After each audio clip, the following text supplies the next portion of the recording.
adjust our approach a little bit this morning. Greg, I'm going to start reading in chapter 14, verse 3. Just go through that first section that we'll focus on this morning, just because of how extensive chapter 14 is. So when you get home later, I want to encourage you to read the entirety of chapter 14. But we'll just focus on the section that we'll be considering this morning.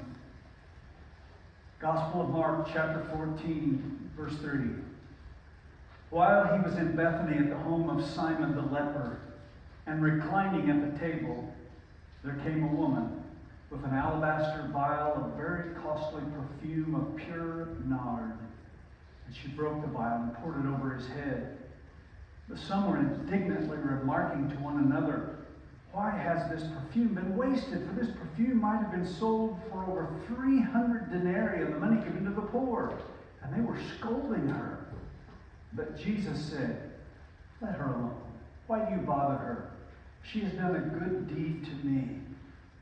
For you always have the poor with you, and whenever you wish, you can do good to them, but you do not always have me.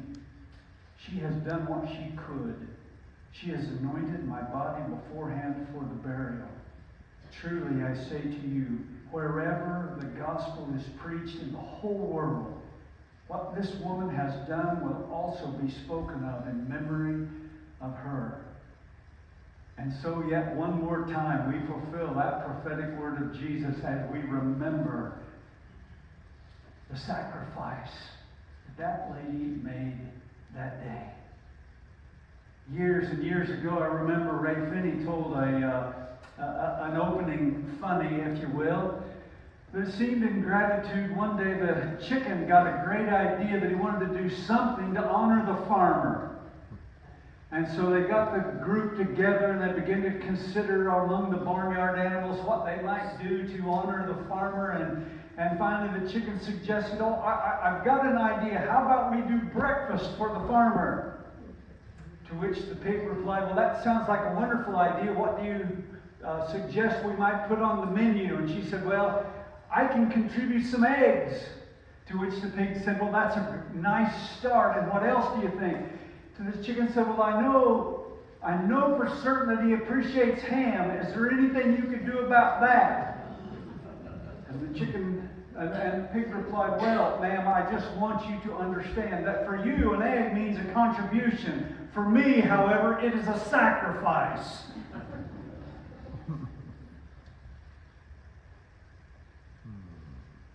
And then I remembered another. This was a Paul Harvey. Some of you are old enough to remember the wonderful insights that Paul Harvey provided us. Paul Harvey tells the story about a woman who came across a frozen Thanksgiving turkey in her freezer. The Butterball Turkey Company had set up a telephone hotline to answer consumer questions about preparing holiday turkeys. So this lady called in to inquire about cooking a turkey that had been in the bottom of her freezer for 23 years. 23 years this Butterball turkey had been at the bottom. The Butterball representative told her that the turkey would probably be safe to eat if it had been in the freezer and kept below zero the entire time of those 23 years. However, the representative went on to warn her that even if the turkey was safe to eat, the flavor would probably have deteriorated to such a degree that she would not recommend eating it. The caller replied, "That's what I thought. We'll give that turkey to the church."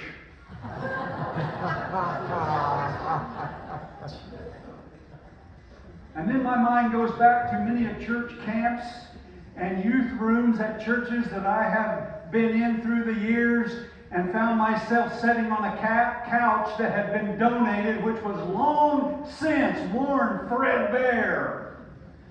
And I never forgot the story about the Butterball turkey. "I'm getting a new couch. What am I going to do with this old one? I'll give it to the church. They'll put it in the youth room, or we'll take it to camp instead." I'm waiting for the day when I hear that someone's got a new couch and donated it instead and got a few more years out of the old one. Apparently, Goodwill encounters a similar sort of things, an organization that, for whatever your thoughts are, good or bad, they take stuff that we're ready to get rid of. But apparently not everybody makes good, sound judgments about what to donate. One lady said that it adds up to, for the stores that she oversees, they encounter a $1 million trash bill because of all the stuff that they have to throw away. And that's just the 30 stores that she oversees. And then it goes on to say that in the states of Vermont, New Hampshire, and Maine, they have thrown away 13 million pounds of what amounts to other people's garbage.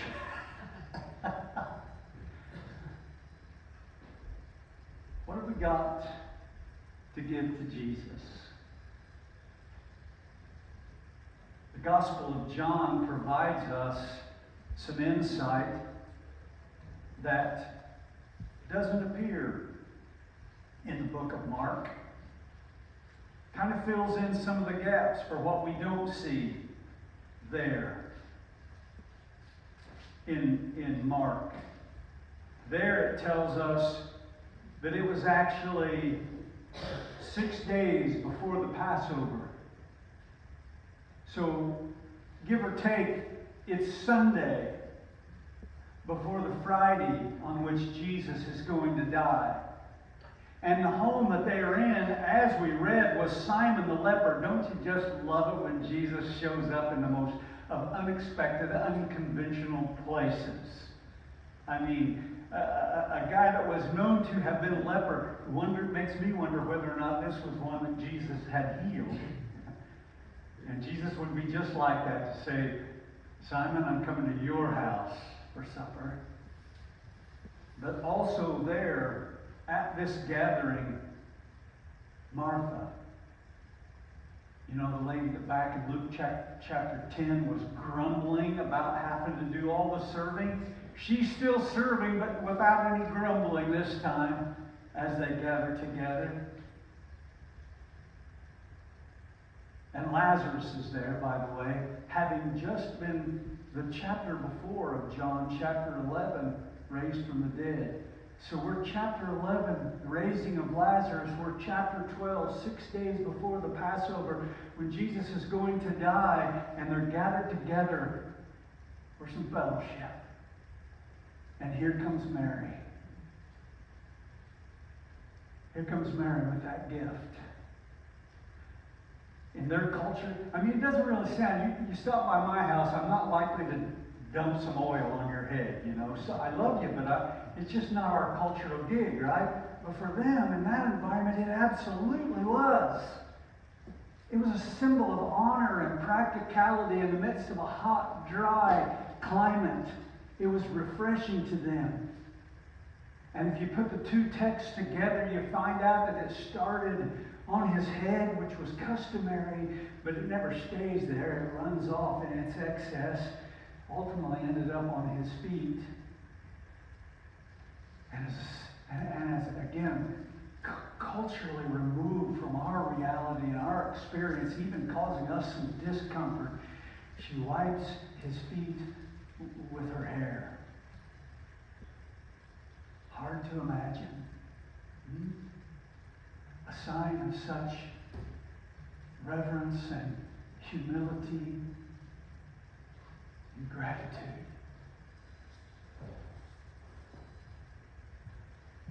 Maybe you can imagine the heart of Mary. In such close proximity, they had for days grieved the death of their brother. And then Jesus shows up, and it completely turns around. And with that heart filled with gratitude, no doubt for days she'd been wondering what she could do to express her gratitude to Jesus for all that he had done for her. And then her mind went to that vial of pure and precious product, that ointment. So valuable that it would have pushed a year's wages in terms of its actual value. So think about the height of your wage earning season of life, and that sort of a gift that you might give away. One author suggested that we worked through together downstairs that it may have represented her dowry. It may have represented her inheritance from her parents that are never mentioned in Scripture, that may very well have been gone, and that's what she had left of them. We don't know for sure, but it was a valued possession of hers. And no one would have faulted her for just leaving that in the cabinet and finding some other way to honor Jesus, huh? Some other good to have done for Jesus. But in light of what she had just experienced days before, she would not rest there. And the very best that she had, she wanted to give. And she brought it, and she broke it, and she poured it over Jesus.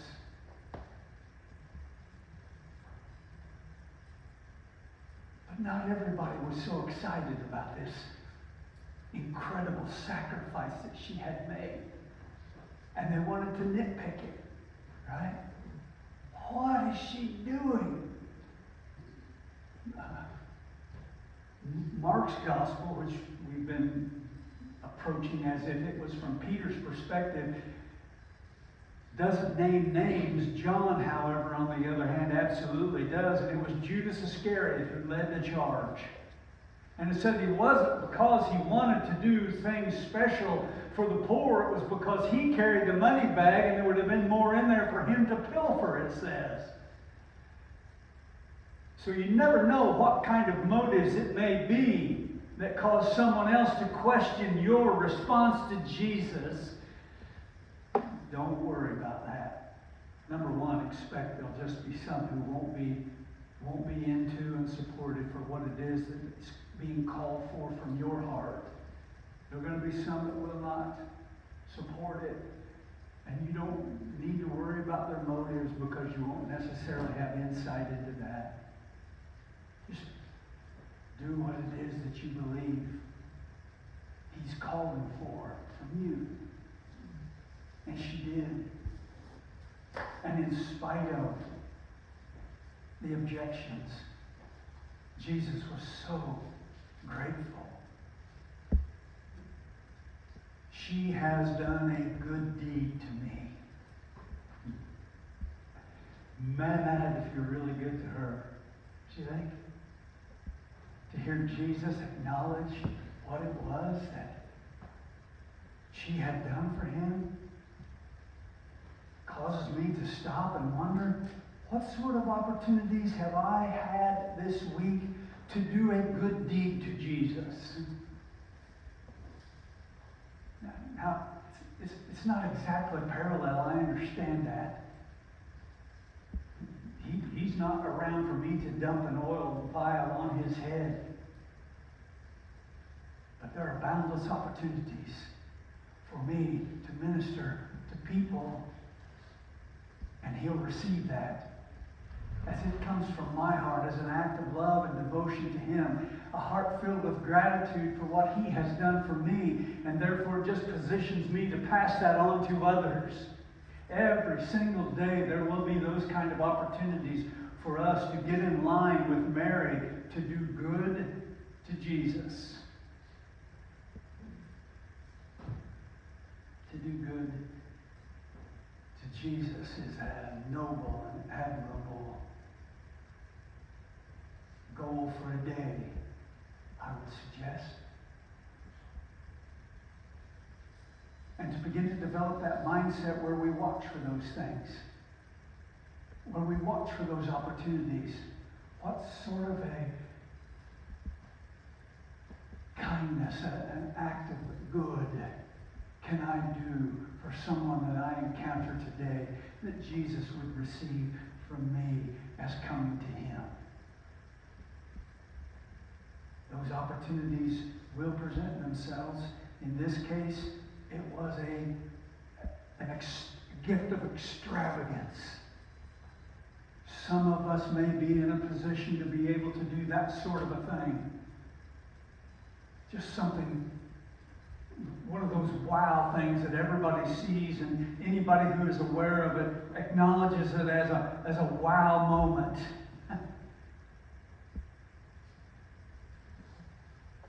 But our nature is to take ourselves off the hook if we don't have that kind of resource or opportunity. That's never presented itself to us, so somehow this doesn't apply to us. Not so fast, loved ones. Case in point, back in Mark chapter 12, before we get here, Jesus sat down in the temple area opposite the treasury and began observing how the people were putting money into the treasury. And many rich people were putting in large sums. There were those acts of extravagance. We don't get any insight into their motives. If they've been absolutely pure and a desire to express their gratitude, their love and adoration for God, and being obedient to share. You know, this was in essence their safety net. They brought extra to the temple, and then the priest used it to care for people in need. Widows and orphans, for example, it was like their social services that flowed out of the temple, and here's how it was funded. Jesus makes no speculation or observation about that, other than just sits and watches quietly until a poor widow came. Now, to be poor in that it is difficult enough in itself. To be a widow on top of that causes one to find themselves in even more place of vulnerability, which is why God made special allowance to care for those. A poor widow came and put in 2 small copper coins, which amount to a cent. So weigh that out. We got the rich folks coming in, putting large sums, and Jesus stays quiet. And here comes in an often overlooked, vulnerable, taken advantage of at times, no doubt, came in and puts in just a tiny little bit. And it's as if Jesus hits the alarm, calls his disciples to him and said, "Truly I say to you," he said, "I'm going to tell you straight, guys, this poor widow put in more than all the contributions to the treasury." She put in more. That's the oddity of kingdom values. Cultural values, that's silliness, right? But the kingdom doesn't operate with the same values as the culture around. We should be oohing and awing over those big sums, and instead Jesus wants us to make sure that the disciples don't miss the sacrifice that was just made. This is a chicken and ham reality right here. You know, the rich folks from the chicken, they're making a contribution. They were going to be just fine when they went back to the rest of their riches. The ham component is the poor widow who put in all she had to live on. That was sacrifice. And Jesus never misses a sacrifice on his behalf. It may seem absolutely insignificant and unnoticed and unimportant to you, but when it comes from a heart and it is your intention to give it as a goodness to Jesus, he never misses that. And oh, how it honors him. Let me solidify that with an illustration that Jesus made out of Matthew chapter 25. It will support that same thing. as we would want to take ourselves off, that if my contribution isn't extravagant and noticeable and impactful and celebrated, then maybe I just won't bother making it. But when Jesus paints a picture of the kingdom, those who Jesus acknowledges as having done something spectacular, said, I was hungry and you gave me something to eat. I was thirsty and you gave me something to drink. I was a stranger and you invited me in. I was naked and you clothed me. I was sick and you visited me. I was in prison and you came to me. And the righteous said, Lord, when did we do any of that? And he said, well, when you did it to one of these brothers of mine, even the least of them, you did it to me. Just like Mary did good to Jesus, here these were celebrated by the simplest of things. Something to eat when they're hungry. Even if they may make some special requests on top of it, maybe some mayonnaise for that chicken sandwich or whatever it might be. Or just a cup of water. It doesn't have to be the fine wine. You can leave it in the cabinet, just a cup of water. It's celebrated. Oh, and then these, you took a risk. You didn't know me, but you made room for me. There's an element of risk to that these days, is there not? I was a stranger and you invited me in. I was naked and you clothed me. I was sick and you visited me. That's time. I was in prison and you came to me. Ooh, that's intimidating. But it was through those simple things that Jesus said, just like you were doing them for me. Just like it. Doing good to Jesus. Hebrews 13:15 can expand that out. Through him then, speaking of Jesus, through him then, let us continually offer up a sacrifice of praise to God. That is the fruit of lips that give thanks to his name. It's another way that we can do good to him. Taking time and becoming skilled and giving him the praise that he is due. Giving thanks to his name.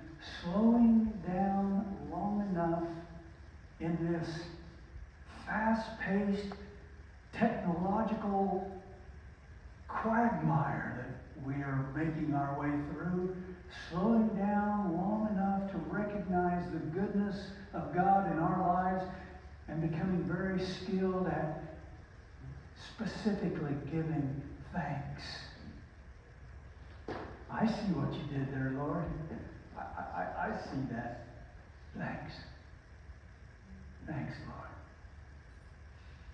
It can be something as common and repeatable as a beautiful sunset or sunrise or some encounter out in nature, and you just, sometimes I'll be running along through the woods and usually just trying to make sure I don't fall over a root or something, and all of a sudden a little splash of color.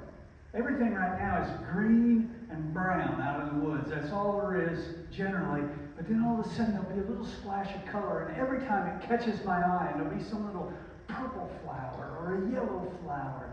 And I just slow down long enough and say, wow, Lord, I may be the only guy that gets to enjoy that flower. Thanks. It's delightful. And then on I go, huffing and puffing and thanking the Lord for old man legs that are still out and about. You know? Really? Thanks, Lord.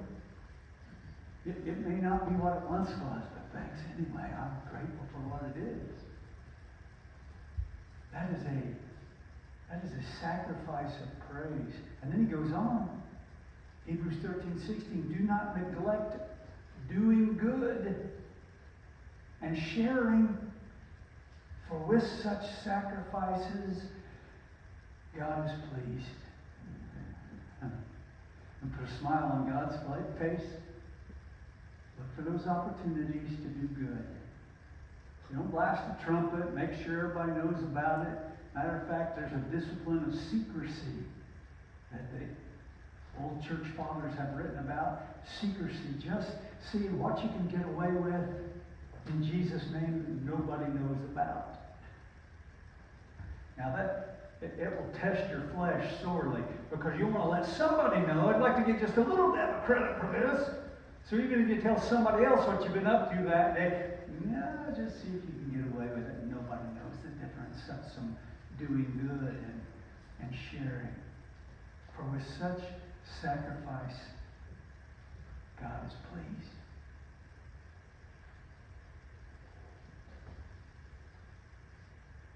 Back in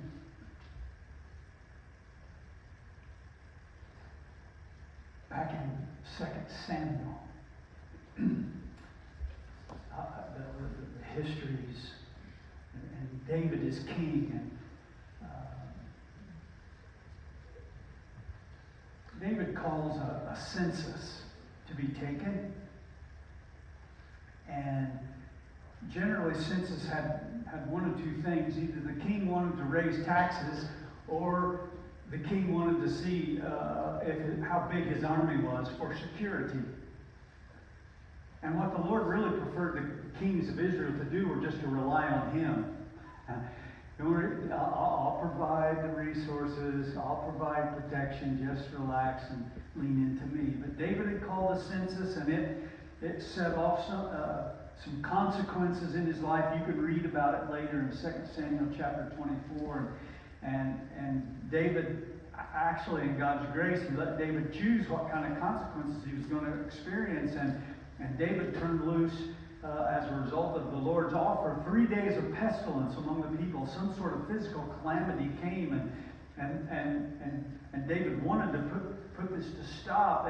And so finally, God told him how to do that. And he told him to go and build an altar and make a sacrifice there, and it would bring it all to an end. And so as he was approaching the place where God had told him to go and to make this sacrifice, the man who owned it saw David coming and ran out to meet him and honored the king and wanted to give him the land and everything that he needed to make this sacrifice, the ox to slaughter and the wood to burn and make this burnt offering. And he said, I want to just give it to you. And instead, David said, no, I will surely buy it from you for a price.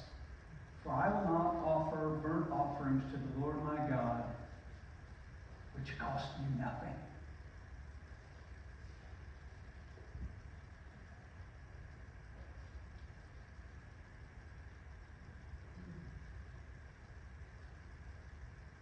I will not offer anything to the Lord which costs me nothing.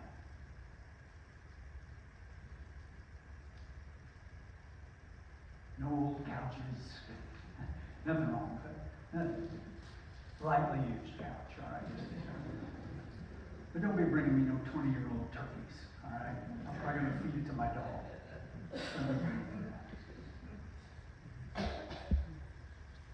But oh, how our Lord is honored when there is sacrifice involved as we come to him and give.